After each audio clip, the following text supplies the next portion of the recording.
রে তোর কি ব্যাপার বলতো, এখন আর আগের মতো আমাদের ফোন করিস না? হ্যাঁ সে তো তোরাও আমাকে আগে কোনোদিন নিজে থেকে ফোন করতিস না তাই না, তাই এখন আমিও তোদের মতো কিছু সো কল ফ্রেন্ডসদের নিজে থেকে আগ বাড়িয়ে ফোন করা বন্ধ করে দিয়েছি রে।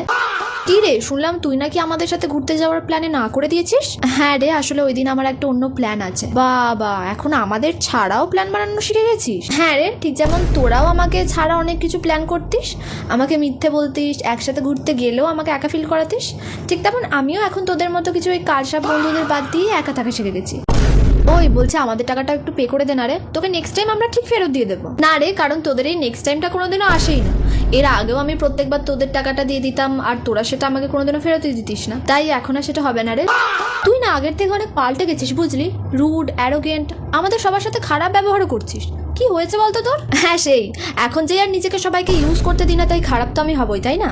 তাহলে না আমার এরকম খারাপ রুড আর অ্যারোগেন্ট অনেক আগেই হয়ে উচিত ছিল, যেখানে আমি সবার আগে নিজের কথা ভাববো আর নিজেকে ভালো রাখবো। আর তোদের ভাষায় যদি এটাকে খারাপ হওয়া বলে তাহলে না হয় আমি এখন থেকে একটু খারাপই ভালো।